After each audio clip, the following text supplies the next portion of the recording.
seperti apa perkembangan pengejaran kelompok teroris Papua dan apa benar organisasi Papua Merdeka atau OPM ada di balik kelompok teroris ini? Kita akan berbincang langsung dengan sejumlah narasumber. Nanti akan bergabung Kepala Badan Intelijen dan Keamanan atau Kabintel Kampolri, Komjen Paulus Waterpauw, dan sudah tergabung saat ini mantan Menteri Luar Negeri Organisasi Papua Merdeka, Nick Meset. Selamat sore Pak Nick, apa kabar dengan Friska di sini? Selamat sore Friska, selamat sore pemirsa seluruh Indonesia. Terima kasih. Terima kasih Pak Nick. Pertanyaan pertama kami, apakah kaitannya antara OPM dengan organisasi teroris Papua, KKB? Apakah ada kaitannya? OPM singkatan dari Organisasi Papua Merdeka yang berdirinya tanggal 28 Juli tahun 1965 di kota Manokwari, Arfai. Itu OPM yang disebut. Sebelumnya itu ada faksi-faksi banyak, mulai dari 1 Mei 63, sejak Indonesia mulai masuk, itu ada faksi-faksi banyak yang terkumpul. Maka pada tanggal 28 Juli tahun 65 dibentuknya Organisasi Papua Merdeka. Itu payung daripada perjuangan Papua. Yang sekarang ini diganti kepada KKB ini. KKB ini ya kita tidak tahu dari mana asal-usulnya, tapi kalau OPM itu sendiri berjuang untuk merdeka waktu itu. Ya, jadi sekarang ini kita lihat semua tidak jalan yang sesuai dengan keinginan masyarakat. Dan saya yakin dan percaya bahwa semua ini untuk kemauan sekelompok orang tersendiri. Yang tersendiri karena saya mulai berjuang saya umur 15 tahun. Iya, Pak Nick hafal betul tentu salah satu pendiri OPM. Jadi tentu paham betul soal ini ya Pak Nick. Saya tahu sekali sampai saya berjuang sampai tinggal di luar negeri juga. Hampir 15 tahun jadi Menlu, saya keliling dunia. Saya bicara sampai ke Moskow juga saya bicara, Washington.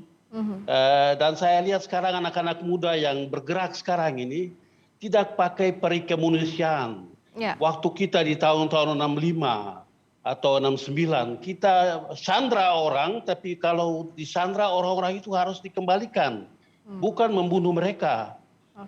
Tahun 71 kita pernah sandra ketua DPRD, yaitu Bapak William Malwali yang masih hidup sekarang, 87 tahun, orang Papua.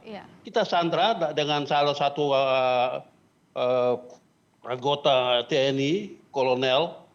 Kita sandra 1 minggu di hutan dan melepaskan mereka karena kita rasa itu orang-orang yang tidak berdosa yang kita harus kita kembalikan. Tapi sekarang ini semua yang di hutan ini dibabat habis macam babat. Bahkan warga sipil juga menjadi korban banyak sekali ya Pak Nick.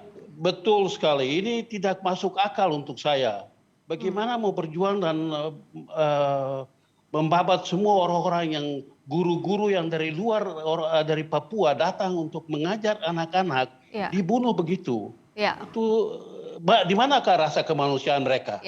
Karenanya Pak Nick juga salah satu orang yang menyebut bahwa sudah tepat pemerintah melabelkan organisasi teroris terhadap KKB. Artinya apakah Pak Nick, antara OPM dengan KKB ini tidak ada kaitannya sama sekali, tidak ada garis misi yang sama? Saya pikir tidak ada, sekarang tidak ada. Karena OPM itu dulu terdiri dari orang-orang di sekitar pantai. Sekarang ini KKB ini termasuk di pegunungan. Pegunungan. Di gunung, yang mereka di gunung saja. Kita di pantai sudah sadar bahwa kita harus membangun tanah Papua ini dalam bingkai NKRI. Saya sadar sampai saya juga pulang kembali untuk membangun tanah ini, tanah Papua ini dalam bingkai NKRI. Jadi sekarang ada orang yang bicara ini untuk merdeka. The train has passed. Kereta sudah lewat. Kereta kemerdekaan sudah lewat. Jadi sekarang kita tidak usah pikir untuk merdeka. Kita kerja membangun tanah Papua itu untuk mensejahterakan orang-orang Papua. Anak-anak muda bisa pergi sekolah. Bikin lapangan kerja untuk mereka kembali untuk kerja. Ini saja yang kita ini. What's the point of getting independence? If your economy and education is wasted, apa gunanya kalau kau dapat merdeka tapi semua hal-hal yang ini tidak.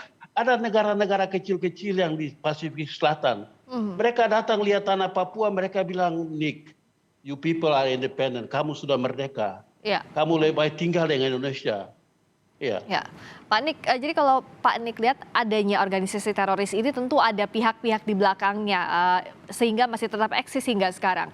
Kalau Pak Nik lihat siapa yang punya kepentingan soal ini, kalau secara garis besar? Saya tidak lihat satu orang negara pun yang mau membantu. Sekarang malah dengan terbunuh juga banyak orang-orang sipil. Seluruh negara-negara di Pasifik itu mengutuk dengan tindakan KKB yang membunuh orang-orang sipil, terlebih orang-orang guru-guru yang datang mengajar. Ini mereka mengutuk. Dan Vanuatu sendiri sudah keluar statement yang saya tahu bahwa mereka tidak menerima teroris sana. Lalu ULWP itu tidak akan masuk ke Vanuatu. Itu sudah resmi bilang oleh Perdana Menteri bahwa mereka tidak mau bergabung dengan kelompok teroris. Oke, karena tidak ada tindakan teroris yang dibenarkan oleh negara manapun, begitu ya, Pak Nik? Dimanapun di dunia sini, dimanapun tidak boleh. Eh, Dan itu harus. Ya, adanya satu organisasi teroris tentu ada tujuan di baliknya. Teror ini kan bagian dari media untuk memuluskan tujuan. Kalau Pak Nik melihatnya apa tujuan dari organisasi teroris ini, KKB ini, yang menyasar banyak orang, bahkan warga sipil jadi korban, tadi kita bahas di awal. Ini cuma emosi mereka karena tidak bisa apa-apa, ya harus bunuh orang-orang ini sipil. Tapi mereka tidak berhadapan dengan tentara. Dulu kita berhadapan dengan tentara di tahun 60-an. Tapi sekarang ini mereka berhadapan dengan orangnya sendiri. Orangnya, saudaranya sendiri di hutan, kesian. Saya rasa menyesal sekali melihat banyak yang terjadi begini. Apakah mereka tidak sadar membunuh saudara-saudaranya sendiri, membunuh anak-anak sekolahnya sendiri? Masa depan dari mereka ini semua diambil nyawanya, begitu. Oke. Pak Nik akan bahas lagi soal ini, latar dibalik organisasi teroris KKB ini. Ditambah juga kita akan bergabung dengan Kabak Intel Kampolri, Komjen Paulus Waterpau, soal perkembangan pengejaran organisasi teroris Papua KKB ini di Kompas Petang. Kami akan kembali dengan informasinya usai jeda.